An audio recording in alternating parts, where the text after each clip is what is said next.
समाकलित दर समीकरण इसमें गैसीय प्रावस्था के लिए देखेंगे, जब उसमें क्या हो अभिकारक और उत्पाद कौन सी प्रावस्था पर हो, गैस प्रावस्था पर।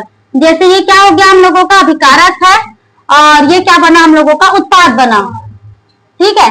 ए क्या है अभिकारक और बी और सी क्या है उत्पाद है, और जी गैस कौन सी प्रावस्था, ये गैसीय प्रावस्था है। तो गैसीय प्रावस्था है तो हम लोगों का ये प्रथम कोटि की अभिक्रिया का क्या आता है, के का मान, प्रथम कोटि की अभिक्रिया से तो के का मान हम लोगों का क्या हो जाता है, के इज इक्वल टू 2.303 अपान में टी, और क्या होता है ये होता है लॉग R0 अपान में R क्या है प्रारंभिक सांद्रता। तो यहाँ पर R0 की जगह पर अब हम लोगों का गैस है तो गैस में सांद्रता की जगह पर क्या होगा दाब, गैस में क्या होगा दाब होगा, इधर ध्यान देना, गैस में हो जाएगा दाब, तो यह हो जाएगा PI। ये प्रारंभिक सांद्रता, I किसको दर्शा रहा है प्रारंभिक सांद्रता, मतलब हम लोगों का यहाँ पर ये होता है कि ये आता है ना हम लोगों का 2R, यहाँ पर K इज इक्वल टू आता है 2.303 अपान में K, और यह होता है लॉग R0 अपान में R, ये आता है। तो R0 क्या है प्रारंभिक सांद्रता और R क्या है अभिकारक का सांद्रता। तो यहाँ पर ये कौन सी प्रावस्था पर है, गैसीय प्रावस्था पर, तो गैसीय प्रावस्था पर है तो वहां पर क्या रहेगा दाब रहेगा, क्या रहेगा दाब। तो ये PI अपान में हो जाएगा PA, ए क्या हो जाएगा अभिकारक का सांद्रता, तो R0 की जगह पर हो जाएगा PI और यहाँ पर R की जगह पर क्या रहेगा वो PA। ऐसा समझ में K इज इक्वल टू 2.303 अपान में T, ये तो वही है लॉग तक वही है।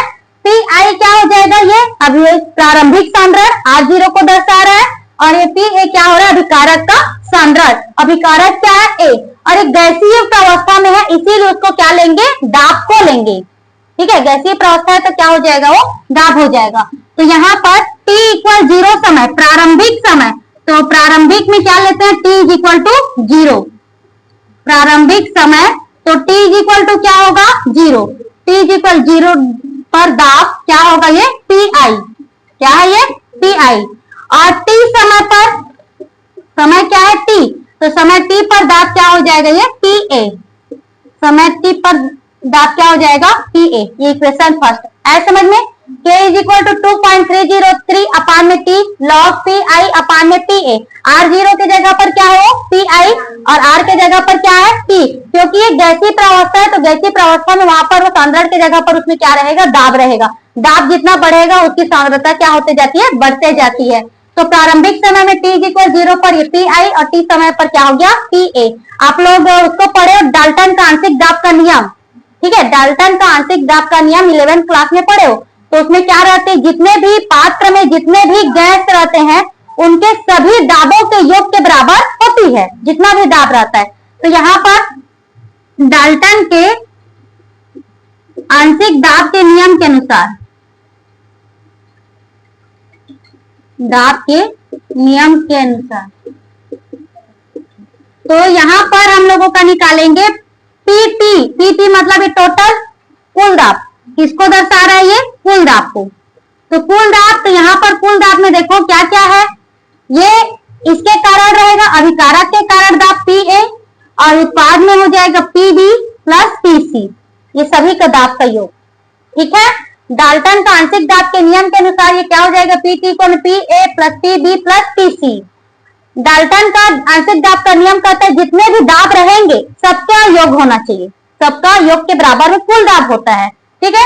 ये अभिकारक का PA, उत्पाद का 2 है तो एक PB और एक क्या हो जाएगा PC, ठीक। अब इसमें देखो यहाँ पर ये हम लोगों का अभिक्रिया है, A से क्या बन रहा है उत्पाद बन रहा है ये वाला, ये A से क्या बन रहा है B प्लस C, ये बन रहा है, ये क्या है हम लोगों का अभिकारक और ये वाला क्या है उत्पाद, कौन सी प्रावस्था पर है गैसीय प्रावस्था, इसीलिए G लिख दिए, ठीक है। अब देखो T इज इक्वल टू 0 समय पर प्रारंभिक समय में, ठीक, जैसे आप लोगों को उस दिन में एग्जांपल दी थी मोमबत्ती का, तो मोमबत्ती को जलाएंगे तो जब जैसे जलना शुरू नहीं किए, ठीक है, अभी मोमबत्ती जैसे हो वैसी है। यहाँ पर ये मोमबत्ती, ये अब ये यहाँ पर इसको अभी इसको बना देते हैं, इसको यहाँ पर ये जल नहीं रहा है अभी, ठीक है, अभी ये जलना शुरू नहीं किया है, तो इसका जो रहेगा अभी ये उत्पाद नहीं बनेगा, क्योंकि अभी उसको जलाए नहीं है तो उत्पाद तो नहीं बनेगा। तो इसका जो सांद्रण है क्या होगा, t = 0 पर x, तो ये वाला 0 और ये 0, ये अभिकारक जितना है उसका मान क्या है, x है, तो टोटल क्या रहेगा, x ही रहेगा। अभी उसको जलाए नहीं है तो उसका उत्पाद कुछ नहीं बनेगा, जला नहीं है तो क्या होगा, उसका उत्पाद कुछ नहीं बनेगा, तो उत्पाद में 0 और ये भी क्या हो जाएगा 0 करके। ऐसा समझ में, यहाँ पर क्या हो जाएगा, ये x और ये 0 और ये भी क्या हो जाएगा 0 करके। ठीक है, यहाँ ये प्रारंभिक समय जब अभिक्रिया की शुरुआत हो रही है, तो अभिक्रिया की शुरुआत हुई है, अभी उत्पाद बनना शुरू नहीं हुआ है, तो उत्पाद बनना शुरू नहीं हुआ है, तो यहाँ पर ये क्या हो जाएगा, इसका सांद्रण जो है x है, इसका क्या हो जाएगा 0 और ये 0। जैसे ये भी मोमबत्ती को जलाए हैं तो मोमबत्ती क्या अभी जलना शुरू नहीं किए हैं, ठीक है, तो उतना को ये हो जाएगा। अब इसमें देखो, अब यहाँ पर अब हम लोग t समय पर लिखेंगे, t समय पर। अब t समय पर, तो t समय पर मतलब ये अब ये क्या हो गया, ये जलना शुरू किया, ठीक है, अब ये जल रहा है, तो जलेगा तो ये क्या होगा, ये पिघलेगा, ठीक है, ये मोमबत्ती क्या हो जाएगी, पिघलते जाएगी, तो पिघलते जाएगी तो इसका कुछ हिस्सा क्या होते जाएगा, ये कम होते होते जाएगा। तो अभिकारक से क्या बन गया, वो उत्पाद में बनना चेंज हो गया। तो जितना अभिकारक का है उत्पाद बन रहा है, तो उतना अभिकारक का मान क्या होगा, कम होगा, और उतना इसमें उत्पाद क्या होते जाएगा, बनते जाएगा। ठीक है, तो इसकी प्रारंभिक सांद्रता क्या है, t = 0 समय पर इसकी सांद्रता क्या है, pi। तो यहाँ पर यह हो जाएगा हम लोगों का pi - x, इतना इसमें बन गया। ठीक है, pi उसकी क्या प्रारंभिक सांद्रता है, यहाँ पर प्रारंभिक दाब है, तो प्रारंभिक दाब में इतना x क्या होगा, कम होगा, तो x जितना कम होगा उतना इधर क्या होगी, वो बनेगी, जितना इधर कम होगा उतना उसमें क्या होगा, बनेगा। आया समझ में। अब देखो, इसी से मोमबत्ती को अभी पहले क्या था, वो नहीं जल रहा था, तो नहीं जल रहा था तो सिर्फ वो अभिकारक में ही था, उत्पाद नहीं बना था, तो क्या था वो 0-0, उत्पाद नहीं बना था तो क्या था वो 0-0। लेकिन जब उसको जलाए तो क्या होगा, वो पिघलेगा, उसकी अवस्था परिवर्तन होगी, वहां पर ताप निकलेगी, तो मतलब वो क्या बन रहा है, उत्पाद बन रहा है। तो ये जितना उत्पाद बनेगा उतना अभिकारक में क्या आते जाएगी, कमी आते जाएगी। तो ये एक से बन रहा है तो इतना इसमें क्या होगी, ये कमी होगी। इसकी प्रारंभिक दाब क्या है, pi, जितना इधर एक से बनेगा उतना ही इसमें क्या होते जाएगी, ये कमी होते जाएगी। ठीक है, अब इसके बाद हम लोग निकालेंगे टोटल इसके डाल्टन के आंशिक दाब के अनुसार pt का मान। तो pt का मान क्या हो जाएगा, ये pa + pb प्लस क्या होगा, pc। ठीक है, तो यहाँ पर pa, तो pa का मान क्या है हम लोगों का, pi - x, और pb का x, और इसका क्या हो जाएगा x। तो क्या हो जाएगा, x प्लस माइनस कैंसिल, तो pt = तो क्या आ गया, ये pi + x, pa का। अब देखो यहाँ से x का मान निकालेंगे, तो x का मान निकालेंगे तो इसको इधर पक्षांतर कर दो, तो क्या हो जाएगा, pt - pi = x। अब ये किसका है, ये a है, तो a का ही मान है ना, ये किसका मान है, ये a का। तो यहाँ पर pa = तो क्या हो जाएगा, pi - x, ये pa का मान है ना, तो pa का मान क्या होगा, pi - x। थोड़ा सा पता है ना, ये x का मान इसमें रख देंगे, तो मान रखेंगे तो क्या आएगा, ये pt माइनस, यहाँ पर पहले pi है और x के मान को रखेंगे तो क्या होगा, pt - pi। ठीक है, इस x की जगह पर रख दिए तो क्या हो जाएगा, ये pi - pt और माइनस माइनस प्लस pi, जोड़ेंगे तो pi और pi कितना हो गया, 2pi - pt। ठीक है, अब इस मान को हम लोग रख देंगे समीकरण पहला में। मान किस में रखेंगे, समीकरण पहला में, बात नहीं करो, इधर ध्यान दो, समीकरण पहला से। तो यहाँ पर क्या हो जाएगा, k = 2.303/k और log pi, और pa का मान क्या हो गया, 2pi - pt। ये pi किसका मान है, प्रारंभिक दाब का है, और p किसका है, टोटल दाब, कुल दाब का, प्लस यहाँ पर b + c, a क्या है, अभिकारक है, और b और c क्या है, उत्पाद है। तो प्रथम कोटि के अभिक्रिया का क्या आता है, K इज इक्वल टू 2.303 अपान में T लॉग, यहाँ पर R0 के जगह पर Pi और R के जगह पर Pa।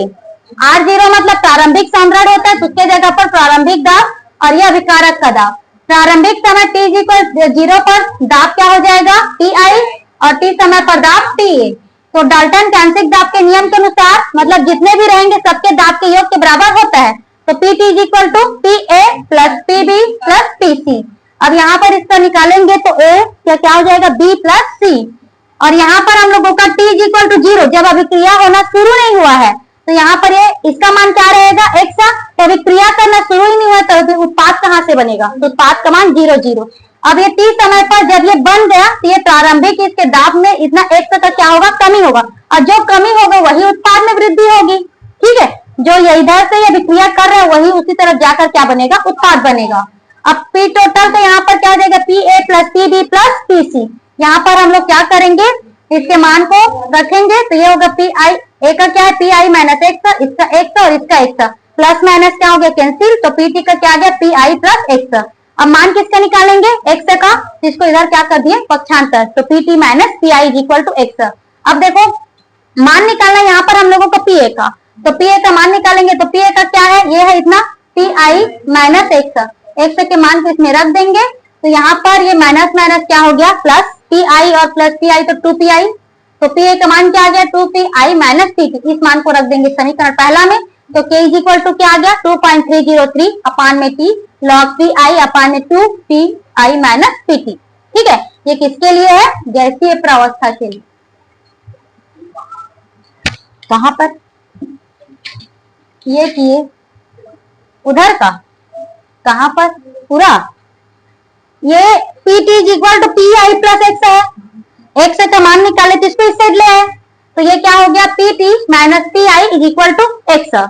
ठीक है, अब देखो ये इतना आ गया x का मान, ये वाला लाइन को देखो, ये वाला, ये किसका मान है, ये इसका A वाले का, ये B का है और ये C का है, तो ये Pa, तो Pa का मान क्या आएगा, ये वाला आएगा, ये A का है ना, तो A का दाब क्या हो जाएगा, Pa की सीध में क्या है, Pi माइनस x, तो Pa is equal to Pi minus x। ये x का है तो x का दाब निकालेंगे। ठीक है, तो Pi माइनस x, अब इसमें से इसके मान को रखोगे, और मान रखने के बाद यहाँ पर ये माइनस माइनस प्लस हो गया, और फिर जो आया Pa का मान को उससे यहाँ पर। ठीक है, ये वाला पॉइंट क्या होगा, तो ये इसका है, ये Pa का मान है। ठीक, और किसी को डाउट है, आए समझ में कि नहीं, थोड़ा सा है ये, थोड़ा ये करके पता से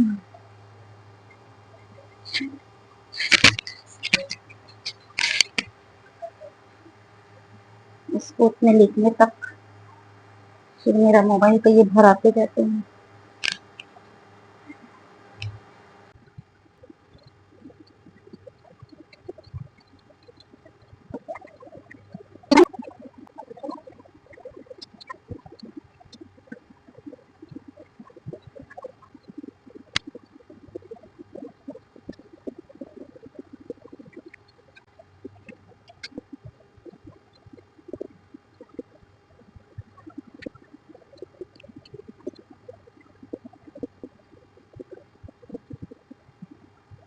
तो आप लोग जान रहे हो कि किसी भी अभिक्रिया के ताप को 10 डिग्री सेल्सियस बढ़ाते हैं तो क्या होता है, अभिक्रिया की दर दुगनी हो जाती है, उसी को क्या बोलेंगे, ताप गुणांक।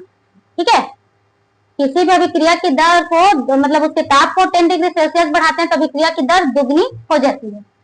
संघट्ट या टक्कर या आवृत्ति, संघट्ट या टक्कर आवृत्ति, तो अभिक्रिया मिश्रण के इकाई आयतन में होने वाले टक्करों की संख्या, मतलब अभिकारक के अणु आपस में क्या होते हैं, टकराते हैं, तो जो टकराते हैं उसी को ही संघट्ट या फिर टक्कर आवृत्ति कहते हैं।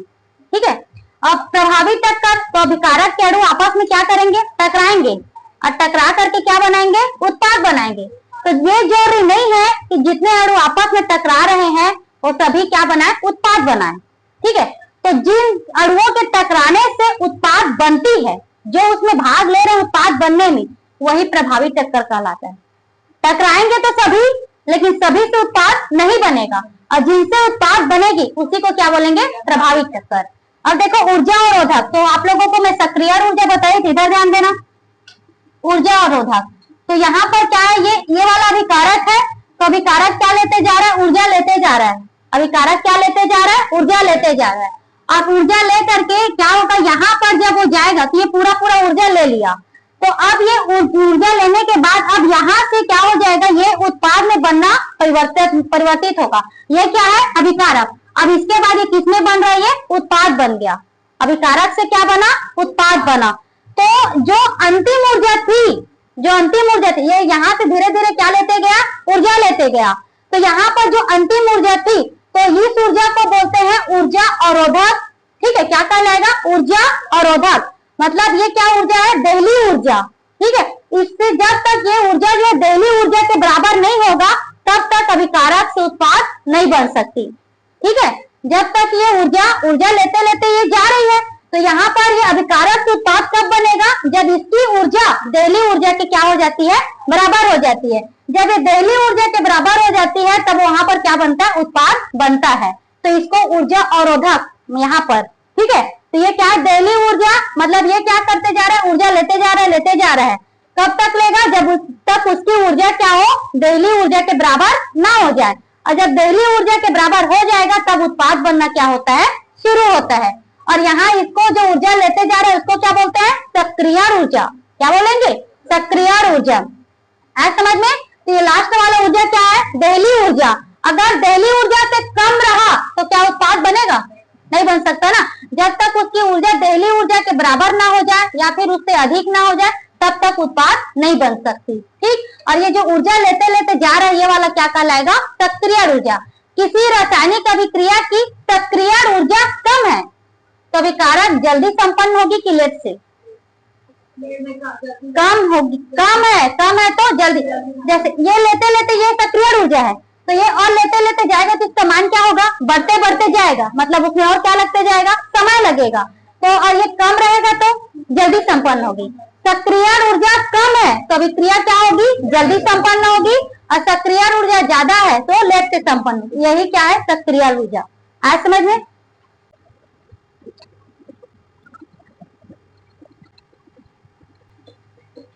देखो, सक्रिय ऊर्जा तो ऊर्जा की वह अतिरिक्त मात्रा जो अभिकारक स्पीसीज, मतलब अभिकारक जितने रहेंगे उतना को दर्शा रहा है। ठीक है, उसके सामान्य ऊर्जा से देहली ऊर्जा के बराबर होने के लिए प्रदान करती है। अभी बताई हूं मैं कि यहाँ पर क्या है, अभिकारक है तो ये क्या हो जाते जा रहा है, अभिकारक। तो यहाँ पर ये धीरे धीरे बढ़ रही, यही क्या है, सक्रिय ऊर्जा। तो सक्रिय ऊर्जा ही उसको क्या प्रदान करेगा, ऊर्जा प्रदान करेगा। कितना ऊर्जा प्रदान करेगा, जब तक उसकी ऊर्जा देहली ऊर्जा के बराबर ना हो जाए। और जब ये देहली ऊर्जा के बराबर होगा तब ये क्या होता है, उत्पाद बनना शुरू होता है। तो देहली ऊर्जा के बराबर लाने के लिए जो अतिरिक्त ऊर्जा रहता है वही क्या कहलाता है, सक्रिय ऊर्जा। स्पीसीज का मतलब होता है जितने अभिकारक का समूह, जितना भी अभिकारक रहेगा वो स्पीसीज है।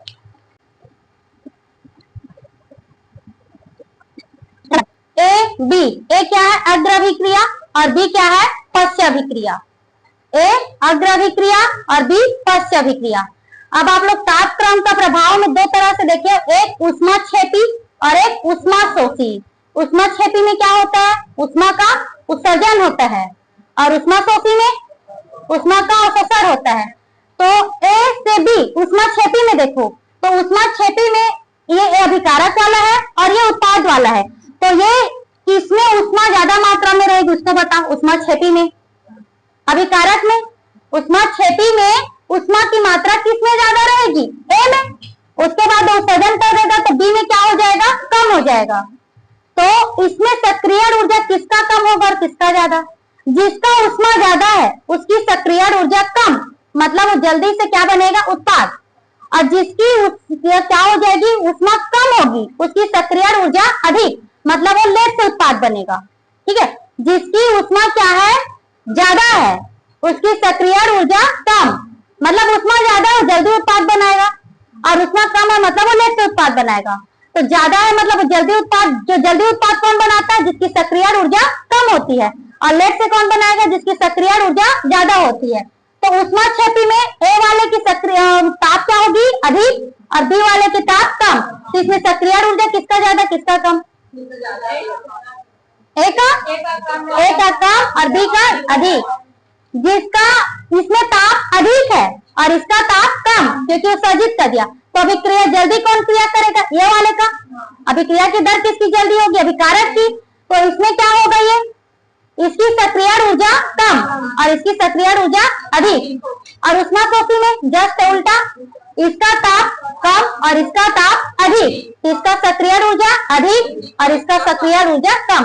जिसका ताप ज्यादा है उसकी सक्रिय ऊर्जा कम है। ठीक है, तो उष्माक्षेपी में इसका ज्यादा रहेगा और उसके बाद ये उत्सर्जन कर देगा, कम हो जाएगा, तो इसकी सक्रिय ऊर्जा कम और इसका अधिक। उष्माशोषी में अवशोषण करेगा, तो जितना अवशोषित करते जाएगा उतना उसका ताप बढ़ेगा, तो इसका अधिक होगा, तो इसकी सक्रिय ऊर्जा बढ़ेगी और इसका कम। ठीक है,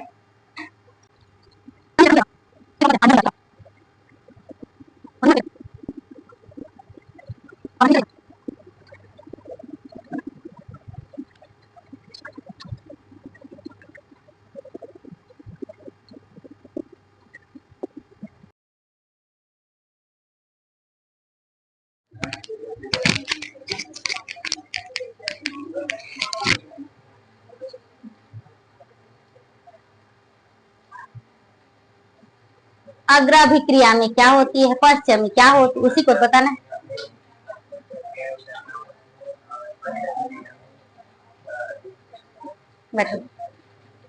सक्रिय ऊर्जा, सक्रिय ऊर्जा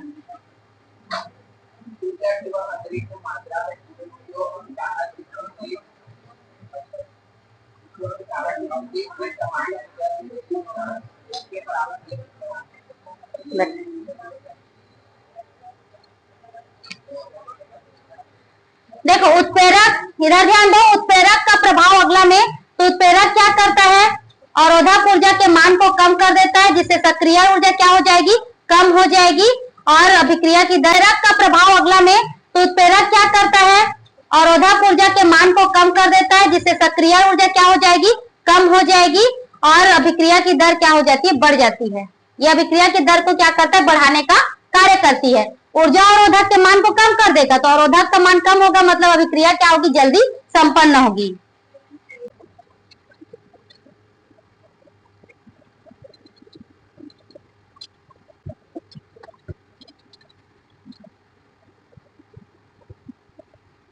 आर्हेनियस समीकरण द्वारा दिया जाता है। तो K इज इक्वल टू होगा A e की power minus E A upon में RT। K is equal to क्या है? A e की पावर में माइनस ई ए अपान में RT, जहां K क्या है? वेग स्थिरांक। K क्या है? वेग स्थिरांक। और A आर्हेनियस कारक है, ई ए सक्रिय ऊर्जा, R सार्वत्रिक गैसीयतांक और T परम ताप। ठीक है था। तो K क्या है? वेग स्थिरांक, ए आर्हेनियस कारक ना, ई यहाँ पर ई ए क्या हो जाएगा? सक्रिय ऊर्जा, आर सार्वत्रिक गैसीयतांक और टी परम ताप। इतना इसका ये समीकरण है सीधा। ये आर्हेनियस समीकरण के इज इक्वल टू ए ई की power minus E A upon में आर टी।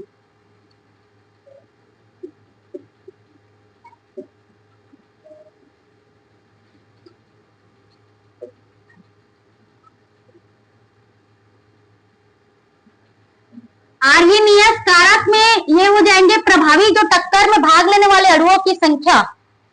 ठीक है, कितने अणु उसमें भाग ले रहे हैं, क्या कर रहे हैं।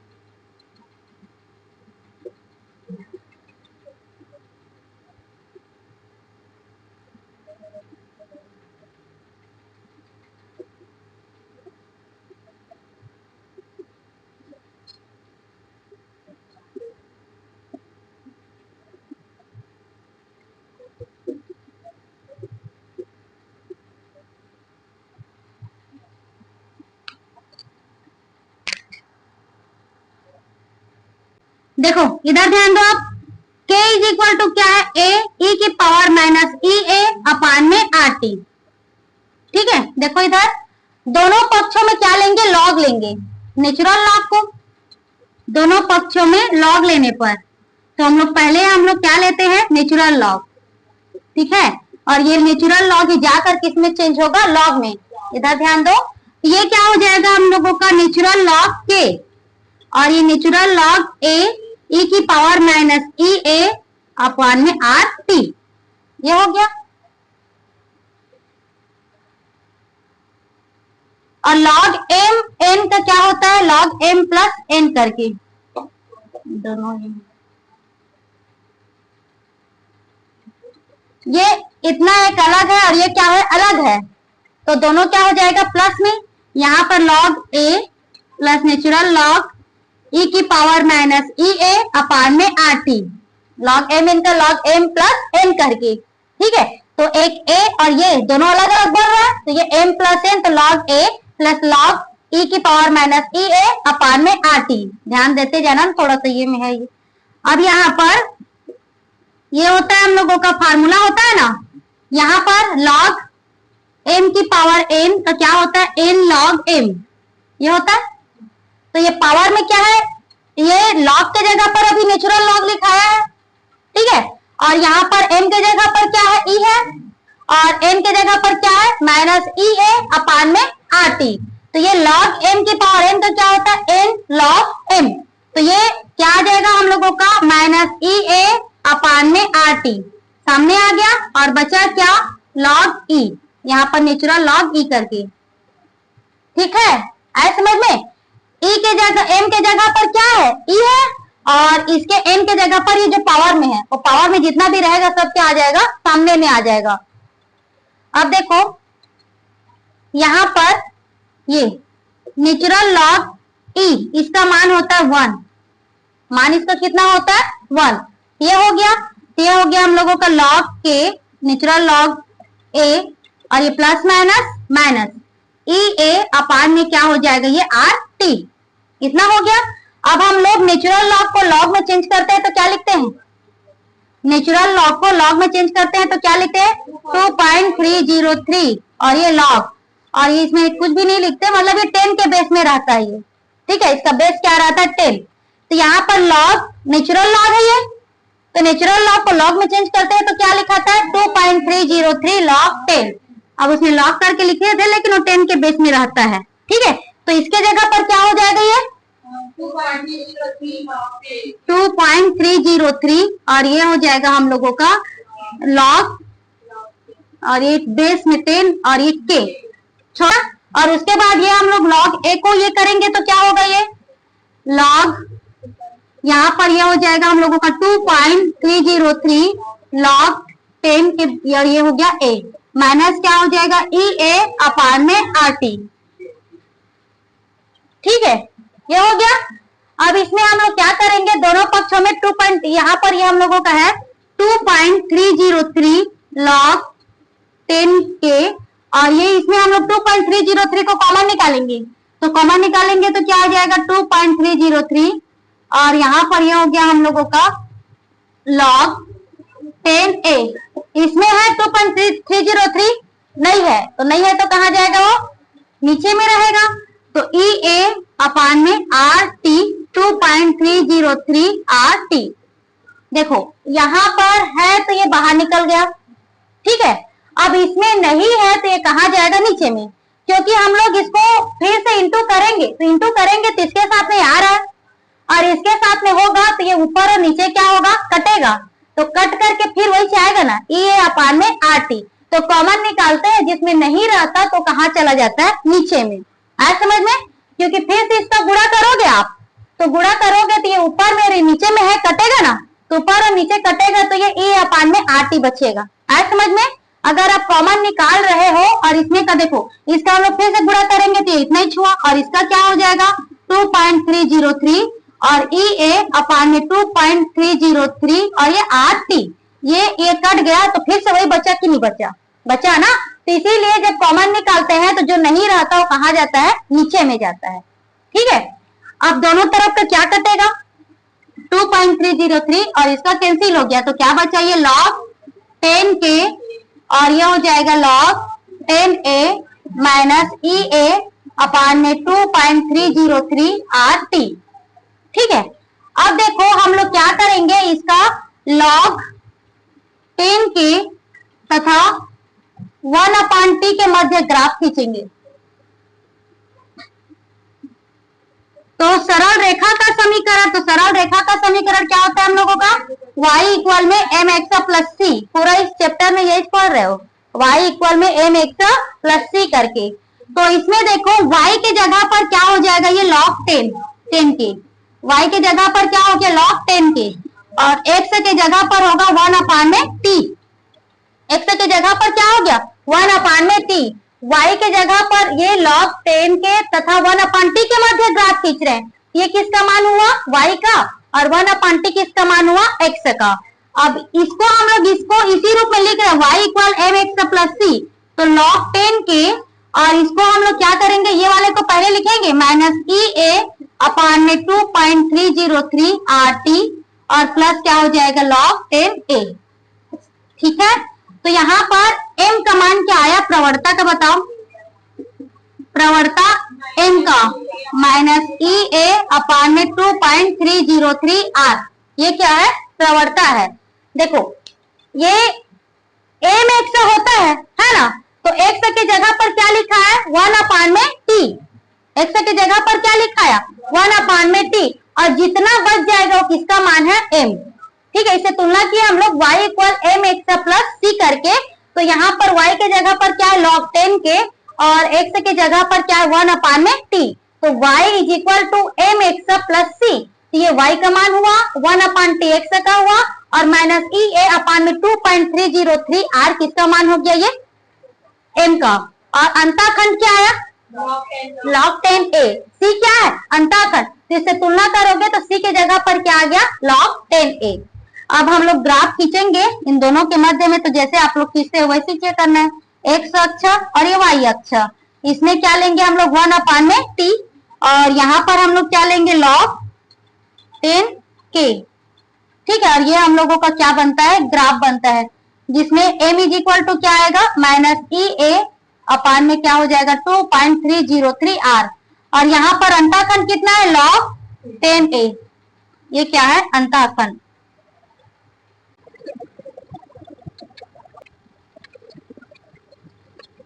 देखो आर्हेनियस समीकरण द्वारा सक्रिय ऊर्जा की गणना मतलब E का मान निकालना है। ठीक है, तो यहाँ पर T1 व T2 ताप पर वेग स्थिरांक K1 और K2 है, T1 ताप है तो वेग स्थिरांक K1 और T2 ताप है तो K2।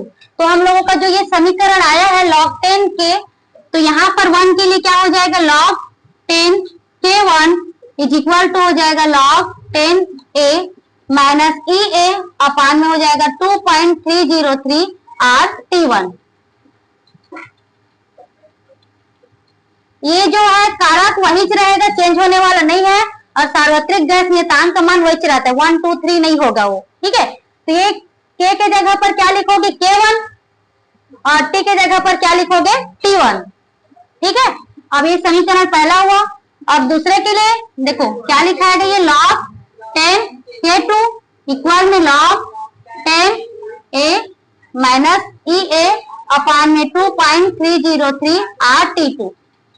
आया समझ में, इसी से इसको रखे हैं, ये जो आया हम लोगों का, तो ये K1 और K2 T1 और T2 करके, ये समीकरण दूसरा। अब क्या करेंगे हम लोग, समीकरण दूसरा में पहला को माइनस, प्लस माइनस इधर उधर आएगा, इसीलिए हम लोग क्या कर रहे हैं सीधा सीधा दूसरा में पहला को माइनस कर रहे हैं, समीकरण दूसरा माइनस पहला, तो ये हो जाएगा log 10 K2 minus log 10 K1 is equal to log 10a minus (EA) upon में 2.303 R T2 minus log 10a, यहाँ पर एक लाइन और (EA) अपान में 2.303 R T1।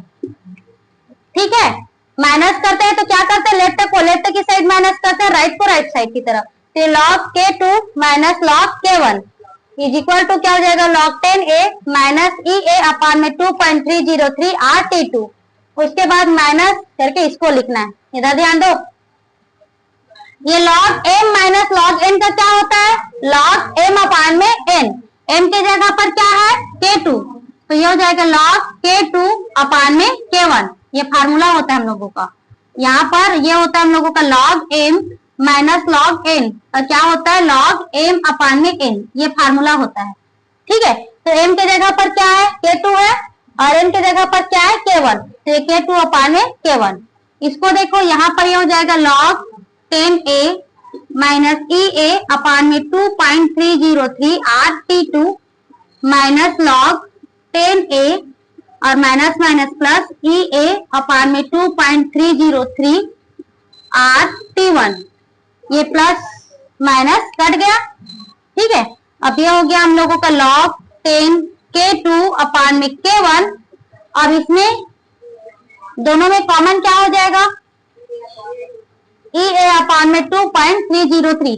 तो यहाँ पर इसको पहले लिख लेती प्लस वाले को, दोनों में कॉमन क्या निकला, EA 2.303 R, इसको ये ऐसे लिख देती। यहाँ पर -1 अपान में T2 ये वाला, और ये क्या बचेगा प्लस इसका ना, इसमें और इसमें कॉमन निकाले तो इसका क्या, ये प्लस क्या हो जाएगा 1 अपान में T1, ठीक है।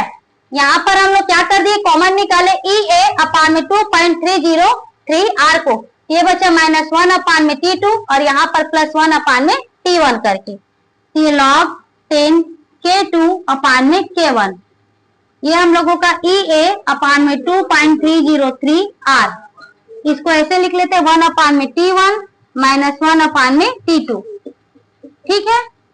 तो क्या आ जाएगा, ये लॉग 10 K2 अपान में K1 और यह होगा EA अपान में 2.303 R। सॉल्व करेंगे तो क्या होगा, इसका तिरछा गुणा इसका तिरछा, तो T2 माइनस T1 अपान में T1 इंटू T2, तो मान दिया जाएगा तो सक्रिय ऊर्जा की गणना की जा सकती है, ठीक है।